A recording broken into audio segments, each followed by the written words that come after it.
káàárọ̀ ẹ káàsán ẹ kúrọ̀lẹ́ ẹ kálẹ́ níbi gbogbo tẹ́ ẹ ti ń wò wá ẹ káàbọ̀ sórí Òjíṣẹ́ TV bẹ́ẹ̀ ni níbi láti máa mú gbogbo ohun tó ṣe ń lọ lọ́lọ́kan ọ̀jọ̀kan wá fún wa ní orí Òjíṣẹ́ TV fún èyí subscribe àwa àsọ yìí pé ẹ ṣe both new one and the old one we say thank you very much ọwọ́ tẹ́ fi bá wa like tẹ́ fi bá wa subscribe tẹ́ fi bá wa share náà ọwọ́ náà ò ní gbọ́mọ sí bẹ́ẹ̀ sì ni ọwọ́ náà àṣerere lágbára Elédùà bẹ́ẹ̀ ni kí ẹ tó wá lọ gbọ́ ohun tí a mú wá fún wa lénìí mo fi kí ẹ máa bá wa like ẹ bá wa share then ẹ bá wa subscribe ẹ follow wa náà lórí Facebook a ní Facebook náà bẹ́ẹ̀ ni a ní Facebook torí àwọn tí ò bá lè ráyè wo YouTube wa bẹ́ẹ̀ ni a ní Facebook náà ẹ bá wa ẹ follow wa náà lórí Facebook náà ẹ ṣé ó yá ẹ wá lọ gbọ́ ohun tí a mú wá fún wa lénìí ó yá ẹ wá lọ gbọ́.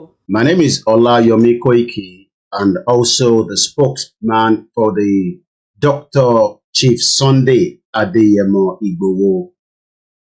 I have been directed to come out and speak to the international community and to the Nigerians media that are propagating a false news that is currently trending online, offline, to state categorically that Dr. Chief Sunday Igboho has not and have not stated in any correspondence through a spokesman or through anybody that he will be returning to Nigeria anytime soon. Let me state again, this is a breaking news today, the 22nd of June 2022.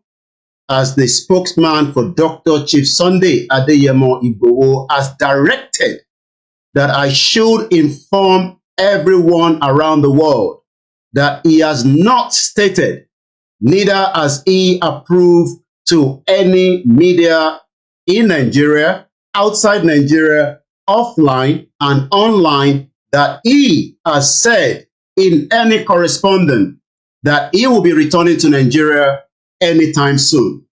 The video in circulation that I will play part of that video is the video that came out when Dr. Chief Sunday Igboho came out from where he was kept for a few months in Benin Republic.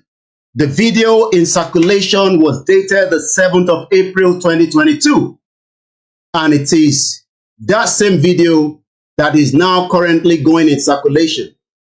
I have been told to tell mainstream media, bloggers, offline media, if you do need out on clarification that Dr. Sunday Igboho has not authorized anyone to speak on his behalf, to state clearly that he will be returning to Nigeria anytime soon.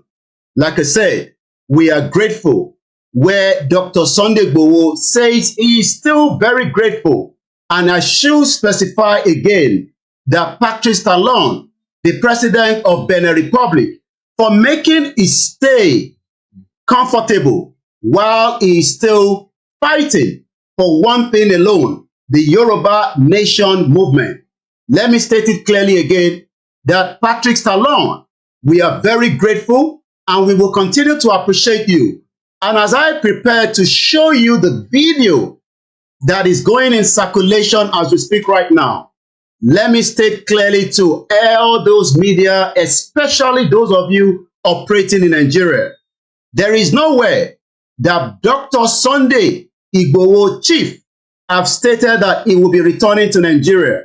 He is not coming to Nigeria according to him, that I have been told to tell you this morning.